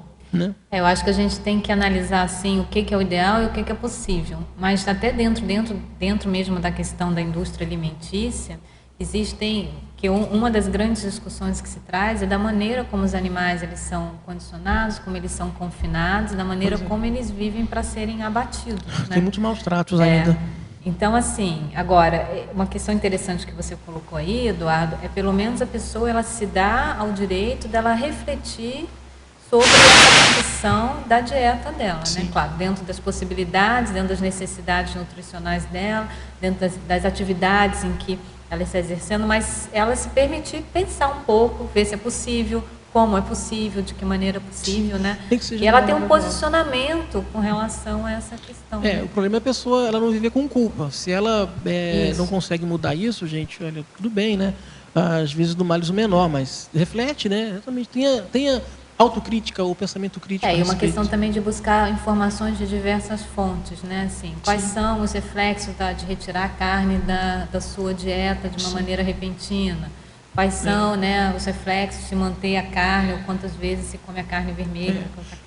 Então, acho que a questão da informação é muito importante para a pessoa ter esse nível de autoconvencimento, ter essa linha, né, de atuação. Vamos para a legislação agora, Eduardo, na página 24. Diga lá. Você pode explanar sobre leis culturais malévolas? Teria algum exemplo? Sim, eu tenho exemplo sim. Na verdade, eu já cheguei até a comentar isso, que foi o processo da mutilação, que é uma lei cultural malévola porque ela não dá chance de defesa nenhuma para as meninas que estão submetidas ali. Agora, nessas sociedades, aquilo ali não é nem sequer reprimido. Então, o Estado, vamos falar assim, ele que seria o detentor ali da lei, ele teria que intervir nesse ponto, mas ele não intervém. No máximo, eles podem até comentar que isso não pode ser permitido, mas eu vi, né, pelo menos nos locais que eu pude ver na África, tem Sudão, é um exemplo, tem outros locais, não há nenhum tipo de coibição ou proibição nesse sentido. Então, por exemplo, se eles começassem, por exemplo, a criar uma lei que penalizasse os pais com prisão, por exemplo, talvez diminuísse um pouco.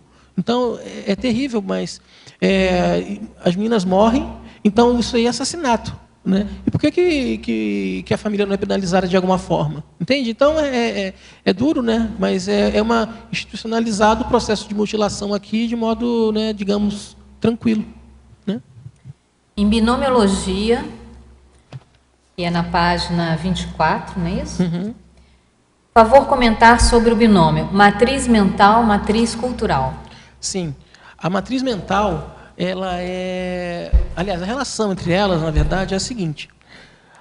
As pessoas, elas têm determinados comportamentos, padrões de conduta, valores, que são reforçados pela cultura. Então, o binômio que eu quis chamar a atenção é como isso um reforça o outro. Então, às vezes, a pessoa tem um temperamento que naquela cultura é valorizado. Vou falar um exemplo simplório, às vezes aí você vai entender. O problema do machismo, né? A sociedade brasileira ainda tem muito problema de machismo. Recentemente aí você teve a Lei Maria da Penha, por exemplo, que está ajudando a melhorar essa questão. Mas a violência contra a mulher ainda é muito forte. Agora, o que acontece? A nossa sociedade, ela reforça muito isso, né? O homem é o que manda, o homem é o que tem mais direitos, o homem é o que tem mais poder. Né? Infelizmente ainda existe, melhorou bastante, né? Se for pensar dos últimos 20 ou 30 anos, mas essa questão ainda persiste. Então, você tem uma matriz cultural, né, machista, e você tem um temperamento, às vezes, que é reforçado pelos valores. Às vezes, o homem foi criado de um jeito pelos pais para ser um homem machista, e aí ele encontra na sociedade um campo fértil para exercer esse tipo de condição que ele traz. Né? Em polinomiologia, Eduardo, gentileza falar sobre o polinômio, das peculiaridades culturais, modo de ver, modo de sentir, modo de pensar e modo de reagir. Pois é, nessa questão aqui, modo de ver, modo de sentir, modo de pensar, modo de reagir, tem tudo a ver com o processo de idiotismo na Índia. Mas aí a gente pode até extrapolar para outros nesse caso. O que acontece? As pessoas, elas percebem a realidade de um determinado jeito, distorcido, que aquilo, eles veem aquele jeito, eles sentem aquilo como uma coisa realmente real, né? Então, você imaginar que o indiano, ele se sinta, vamos dizer assim, culpado, porque se ele atropelar uma vaca, é uma realidade. Para eles, aquilo lá vai ser uma verdadeira descida ao inferno, na verdade, né? Então, você tem um modo de pensar que é patológico. A trilha mental que a pessoa escolheu, que ela tem para pensar, ela é patológica, porque ela não consegue ver que existem possibilidades diferentes. E aí você vem também com o processo do sentir, aqui, né? Que faz com que ela vivencie aquilo ali sempre.